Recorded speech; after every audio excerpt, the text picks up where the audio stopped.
Good morning, LinkedIn friends, HubSpot Nation.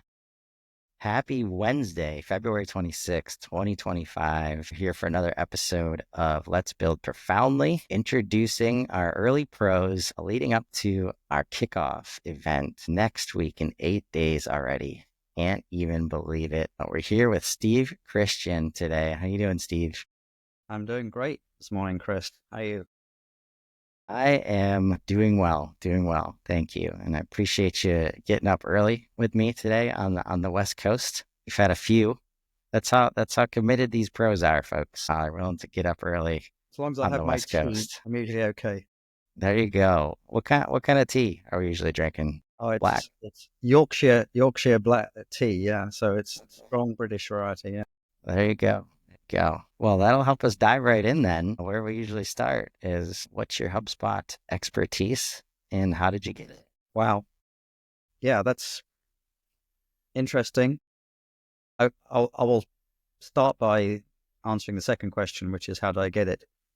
Uh, about 8 years ago, after a long period as a sort of CMO character in the tech industry, and a user of Salesforce, I became a consultant, or should be, I was kind of moved into the consultancy role. My first job was to make an assessment of different CRMs that a customer could potentially adopt. So I did a sort of straightforward comparison, figured out that for their particular sort of like small to medium business startup kind of thing, HubSpot was a good match. And I started learning it. And obviously I put it in place for them, marketing, website, basically sales motions and things like that. I started learning it. 8 years ago, HubSpot wasn't exactly the same complex beast as it is today. But I realized in that particular time and that particular project that there was a lot of things I could do as I call it myself a marketing strategist in some respects, right? So HubSpot basically is the tool that I use to help implement marketing strategy in companies. So in role as a CMO or fractional CMO or something like that, I often find it necessary to put in place a way to manage the marketing and sales pipeline.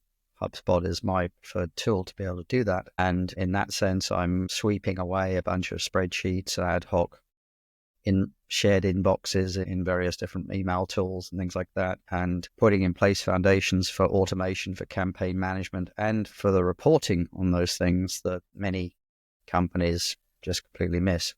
So that's how I got into it. Expertise wise, I think I would say I've tried to grow with the platform. So I come from a marketing background, so that's the solid sort of foundation of most of the things I do. I think about contacts, contact management, life cycle stages, those kinds of things. But I can basically apply that as we grow hubs into sales processes, and the interface between sales and marketing is always an interesting one, right? Um, how we maybe interface HubSpot with Salesforce on occasion, because there are some Salesforce diehards out there that you need to be able to satisfy. Ticketing systems and things like that, which help to provide infrastructure after the sale. I've become pretty um, pretty strong advocate of Ops Hub, because Ops Hub gives you a bunch of tools that enable you to do things that HubSpot hasn't thought of yet, or thought of but hasn't released. And data quality is always the problem with a CRM system. So Ops Hub gives you a lot of tools to be able to do that. And then I've circled back in a number of cases to use Content Hub, which, my God, is radically different from what it was when I first built a website. And I've appreciated each step along that way. So you could say a jack of all trades in HubSpot, master of none, maybe. But I don't know. I mean, I bring a blended range of expertise to a particular customer problem. I think setting down, starting a number of projects right now, but just looking at data models and things like that, using custom objects, associations and things like that is just such a rich canvas on which to build a CRM system that matches the customer's business processes. And that's really how I like to position myself. I'm helping to accelerate and consolidate a lot of business processes inside a client's organization that otherwise you don't have to bend the processes to match the tool. You basically match the tool to the processes and therefore accelerate their business. And that's really the sort of raison d'etre of being in this business, is trying to make sure that companies have the right tools in place to be able to grow their businesses. Yes, it's well said. Dabbling with the object library objects yet? I am. It's an awkward kind of fit. In fact, when I first exposed myself to custom objects, which was actually, I was building something that represented the layer that is profoundly missing between a company, parent company, and a contact. There's the office locations or the business groups or business units or something like that. So I was building something at that level. And I sort of worked out exactly how to do that and applied it to a number of customers. But of course, you needed an enterprise system to be able to figure that out. But what struck me about custom objects was that they were just spectacularly well integrated from the outset, with workflows, lists, so on and so forth. I think there were a few of those missing along the way, but basically it was, you introduced a custom object, you got access to all of the sort of canvas of different things that you could do with an object, a standard object. You got them also in the custom object. And I thought, wow, that's magic. I wish it was possible for HubSpot to invent its own objects and make them available to pro-level users, typical users, right, rather than enterprise users. Make them available so that people didn't have to, A, pay the freight for enterprise level, and B, go through the sort of laborious process of thinking out how to design them and integrate them in different places. And I still think there are lessons inside the HubSpot development team to be learned about custom objects. There are a variety of things that have been invented along the way in HubSpot that would have benefited from being defined like they were custom objects, shall we say.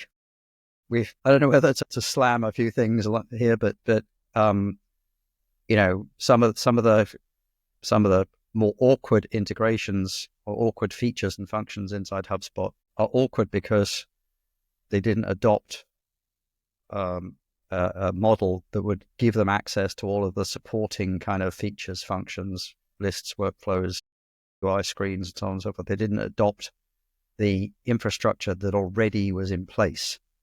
And therefore, they've had to invent their own UI conventions, which don't match the ones that are on standard objects and things like that. And it becomes awkward to explain limitations, awkward to try and integrate, awkward to try and adapt, not very extensible in terms of properties and things like that. That I roll my eyes whenever I come across that sort of thing, because the mechanisms exist inside HubSpot to create terrific extensions of the data model without having to sweat the small details. And custom objects is a way that is made available to people like me.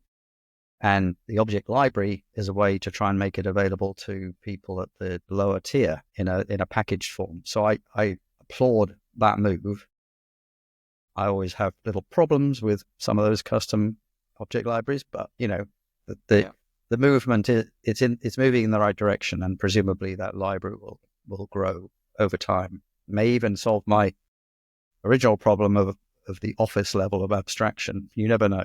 Christmas might come. Oh, it sounds like it could be listing to me. Yeah, no, they've come a long way in the past year or so in kind of aligning their focus across teams on a customer object data model. And it's really exciting to see what they're doing now with the integration of cash flow and the implementation of cash flow. Just yesterday, we saw our first glimpse of line item based revenue reporting in a new private beta, which is a huge deal. So it's going to be exciting to see what happens this year, but I'm right there with you. Big fan of getting the data model right before we go and automate everything and try to build out fancy reports. 2017 seems to have been a pivotal year because that's when I was introduced to HubSpot, and the position I was in made sense to see it as like more than a marketing tool. That was Sales and Service Hub were just coming out. So it's been interesting to see that journey for sure. Have you, yeah, and not all marketers have chosen, we'll say, to grow with the platform. As you did grow and like RevOps starts to become more of a thing, how did you choose whether or not like, okay, I need to learn the rest of the platform or not? Like, what was your decision-making process there? Very pragmatic, I would think I would have to say, right? So a client would bring me a challenge. Can you do X? And I would say, well, I guess there's this little feature and function over here that I haven't explored before. And I'll just experiment a little bit and see whether I can make things work. And generally speaking, I've sort of cracked the code of how to make that particular feature and function work for the challenge that the client presented to me. And, Ops Hub was one of those things. First time I was introduced to Ops Hub Pro and custom code workflow steps and things like that. I was like, oh my God, do I have to learn another programming language again? And it's a bit arcane how it's all set up and things like that. But once you get into the flow of it, you go, well, I guess I could do it. Use it for that. Yeah, here's a library I can use. I can reuse this bit of code that I had over here. I can reuse it over here. And I end up now with, that's the second thing. That's the second tool I reach for inside a client implementation. If I have it available, I'm using Python fragments to do various things because it usually, in a sense, it tries to automate something that you'd otherwise have to teach a client individual to do. Right. So your de-skilling isn't quite the right way, but you're reducing risk and improving consistency in the outcome because you've automated something that otherwise you'd have to explain. Yeah, you need to associate this record to that record and give it this label. No, you don't have to do that. It'll happen automatically. So those kinds of things, I think, enable HubSpot to be a useful tool for people who are not very CRM savvy, I'll call it that. But effectively, CRM is an overhead to them, not a help. On the other hand, you need them to be you need the data that they enter to be pretty solid, unambiguous, error-free, and so on and so forth. So some of the automation things that I do help in that regard. Yeah, the data quality tools alongside, operational gains and workflows have been really a welcome sight in the last couple of years. But let's take a step back and if you could share with us who is Steve outside of HubSpot? There's a life out there somewhere? I don't know. I don't see it very often, but I've heard there is. So, my other passion is sailing. So I do a lot in San Diego, there's a big sailing community because we can sail in the harbor and in the sea sort of year round, which is pretty unique. So I crew racing sailboats on the weekends. I do day sailing in the bay with my friends and things like that. Just go out and look for whales and things like that. I do what's called bareboat charters, which is like Avis Rent-A-Car, but in Tahiti or something like that, right? You just rent a boat and sail it around for a while. And I do so-called deliveries, which is where the owner of a boat wants it to be in place A, but it happens to be in place B at the time, and they need a crew to get it there. So those kinds of things keep me occupied. They give me vacation opportunities, give me opportunities to learn new skills in the boating world. Every captain is different. Every boat is different. And I enjoy that sort of both the planning and the execution of those kinds of things. And I get to swim in warm water, so it's not a bad little hobby to have. And then Sounds like fun. I do some skiing as well, but that's less so a focus than the sailing side of things. You mentioned before we started that you had a physics degree and you're a software engineer. How did you end up in marketing? The sort of origin story is quite complex and involves two different transatlantic dislocations, I think.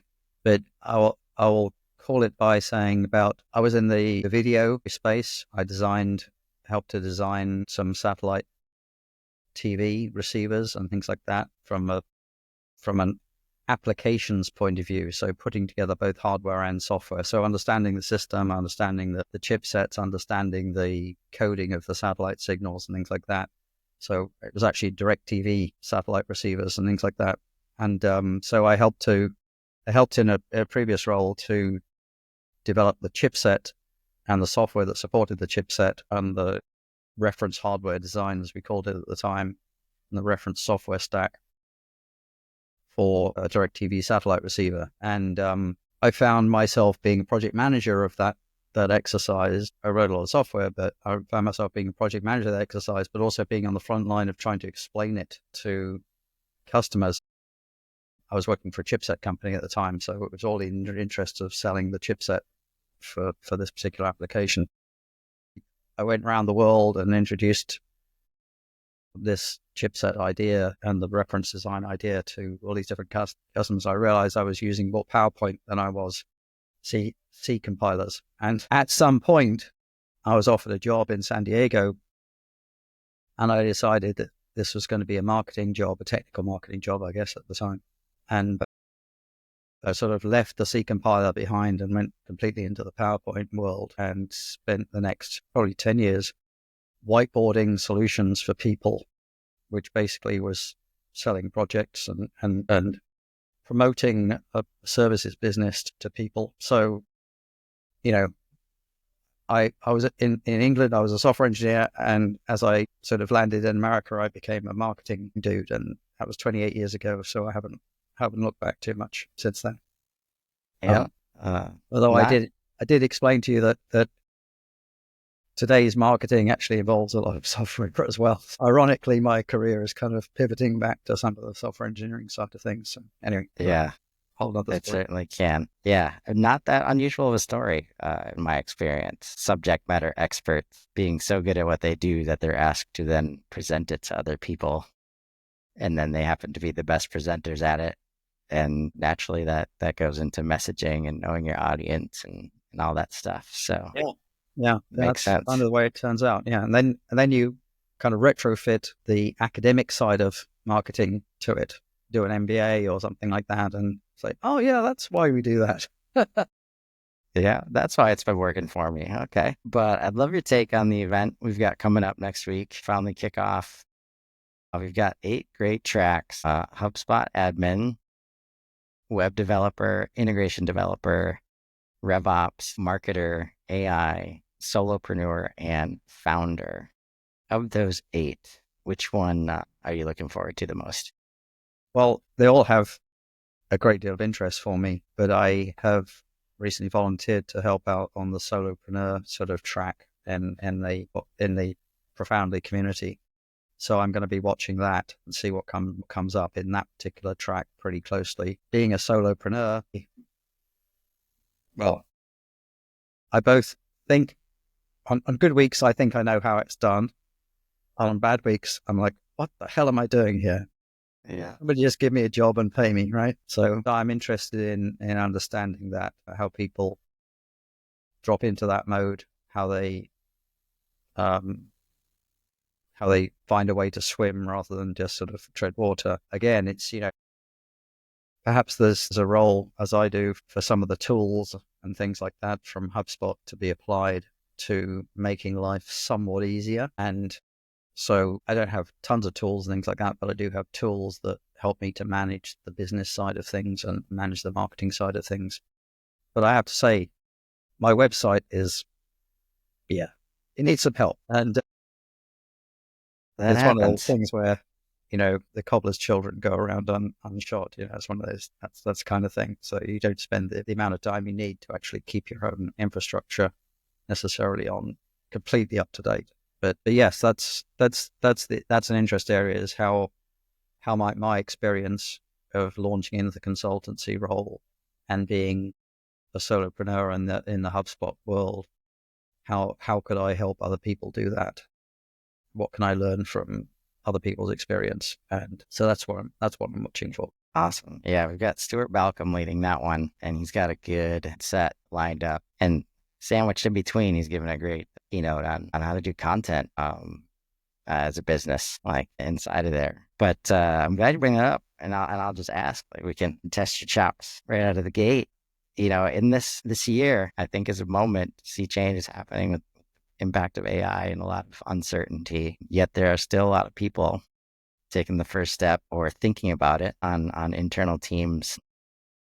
What's one piece of advice for anybody thinking about trying to be a solopreneur? Open the business bank account. It's the first thing. Don't try and run it from your own personal checking account. So I was like, yeah, that's a good step, right? It kind of consolidates the idea that you actually have a shingle, a name, and a stream of business, and you can analyze this pile of cash over here versus this pile of cash that you used to pay your mortgage. That to me is like almost step one. Yeah. Moves you into the professional realm. But yeah, I mean, there's some tools and things like that I think are necessary. A little bit of accounting software. HubSpot doesn't do much in that respect. And yeah, having HubSpot if you're going to sell HubSpot, you should be using it yourself to solve your own problems, because that's a great sort of like walk the walk and talk the talk kind of thing. So think about a few of those things. Don't like invest all of your money and 6 months of your life in setting all that up in a magnificent ivory tower way, because you'll learn a few things along the way, but at least make a deliberate leap into a professional mode. That's a good place to start. And then of course, how do you find work, right? That's always a challenge. And one hopes that Profoundly is going to be a good source of work and a collegiate atmosphere in which to debate the pros and cons of various ways of doing things. Yeah, and that will help people just get a little bit of a track record, and track record is the thing that makes a big difference in terms of a solopreneur, right? So your first project is pretty definitive in terms of establishing what you know and what you don't know, and how to go about things, and interacting with customers, dealing with crises, and actually making some money at the end of the day, hopefully. But you have to cross that Rubicon. You have to actually get into it and be a professional for X hours of your day. So it's a big leap. Yeah. No, thank you for saying that. It's definitely one of the focuses of Profoundly, to make that path easier, thanks to pros like yourself who have done it before, sharing the story. So if anybody's watching this or listening and you want to be a Profoundly pro like Steve, head over to Profound to click on the Give HubSpot Help button. It's right next to the Get HubSpot Help button, and sign up to be a pro. And while you're there, join us at kickoff next week. Sign up. We've got over 400 registrations now, having only announced it a month ago. It's very exciting for us, and it's just such a valuable slate of content from some of the biggest experts in the ecosystem. So you really can't miss. If you sign up, it will be recorded, and you'll get access to the on-demand content, and you'll get to join the community that Steve's been talking about. Got over 200 people in there already participating, sharing stories, and helping each other grow better together. So appreciate you coming by today, Steve. It's been a pleasure, Chris. Everybody have a great day.